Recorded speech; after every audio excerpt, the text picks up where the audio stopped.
Well, as you know, there is an enormous trial underway in Ottawa. Tamara Leach, the spiritual leader of the Ottawa trucker convoy, enters her second year in prosecution. She was jailed for 49 days before being released.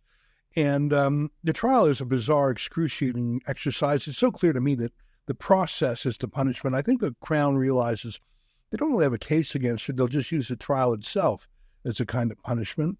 As you know as well, there are trials underway in Lethbridge, Alberta, trials for the so-called Coots 3 and the Coots 4, who are down to 2, actually.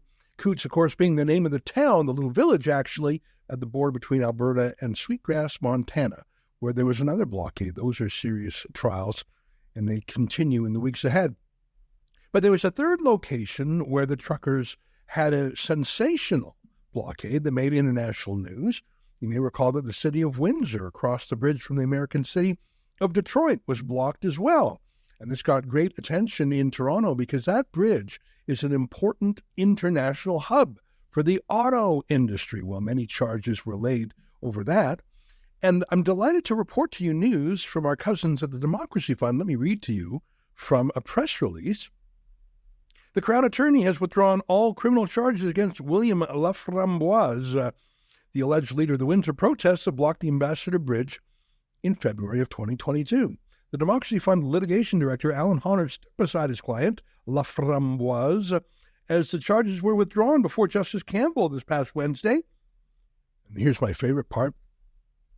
While the Crown Attorney stated that there were tribal issues, he also explained to the court that it was not in the public interest to prosecute Laframboise, given the evidentiary challenges of the Crown's case and other serious matters that were vying for trial time in a backlogged court system. In other words, there was no point in trying the case. There was really no public interest, and there was, that little thing called evidence. Well, what a delight to have the acquittal of Mr. Laframboise, and I understand that the Democracy Fund, in fact, represented a third of all the people in that blockade. Joining us now in person is Alan Honner, the litigation director, of the Democracy Fund. Now, great to see you.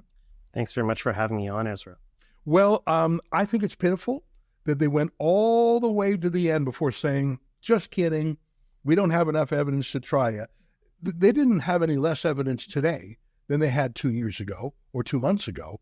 They just, I think, were in a staring contest with you and Mr. Laframboise, trying to get you guys to buckle. Well, Ezra, it's not uncommon for criminal charges to resolve right before the trial or close to the trial. This particular trial was set for 5 days, and it was going to be heard at the end of April. TDF came on just about 2-3 weeks ago, and within about a week of our getting on to represent Mr. Laframboise, the charges were withdrawn. I didn't know that. So for the first 2 years, he actually didn't have. Did he have another lawyer? No, he didn't have counsel. He was self-represented. But he was sort of a unique person. He wasn't like the other protesters.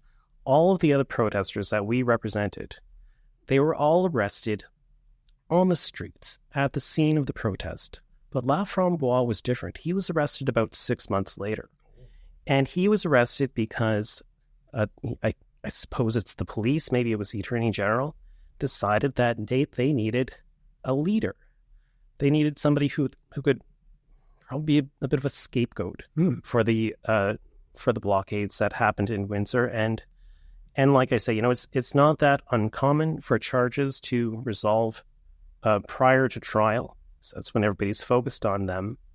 But in this case, Mr. Laframboise lost his opportunity to defend himself in trial. And a withdrawal is a favorable conviction, but it doesn't have that same satisfaction of going before a court and being acquitted. So they waited half a year to charge him. That's weird in itself. He was self-represented, which is always risky. Then the Democracy Fund comes in and the Crown says, oh, yikes, maybe this isn't going to go how we thought it was. But it's sort of funny that the Crown prosecutor is saying, well, it's not in the public interest. There's all this backlog. He knew that all along. There's been a backlog since the pandemic. Courts aren't just jammed because of all these foolish pandemic lockdown tickets. They're jammed because the courts basically went on a one-year holiday. That is not new news. We knew that in 2021, 2022, 2023.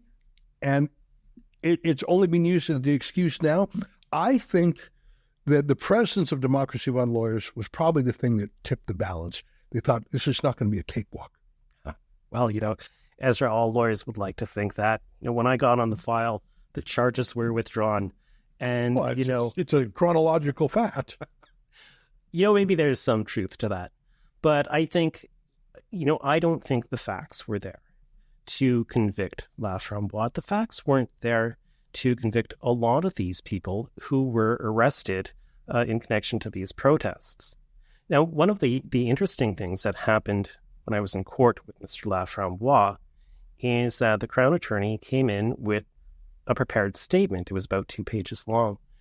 And I knew he was going to come in with a statement because he had to say something to the judge. He had to explain to the judge why he was withdrawing these charges quite close to the trial date.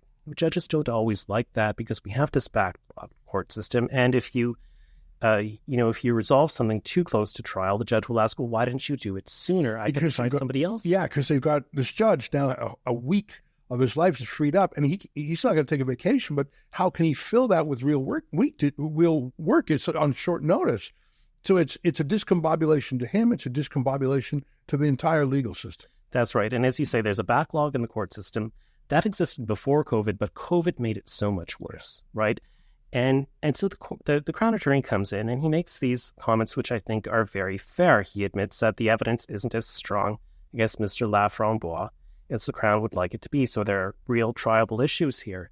He also mentions the backlog in the court. And one of the things that's happening in the Ontario Court of Justice right now is that the courts are stacking trials. Because it means that if you go to court for your trial date, there are going to be other people who are scheduled to have their trials in that same courtroom on that same date. And they're doing this to make sure they're trying to... Like double booking, like double overselling an airline by 5 seats. So what happens if you show up, your lawyers show up, and they say, sorry, we're out of time? Well, that can happen, right? So you might... It's not just a question of being double booked. It can be triple booked, quadruple booked. And the more serious cases are going to be tried before the less serious cases, right? Because we have this backlog and there's some pushback about cases, serious cases, sexual assault cases, being stayed because the Crown can't get to them.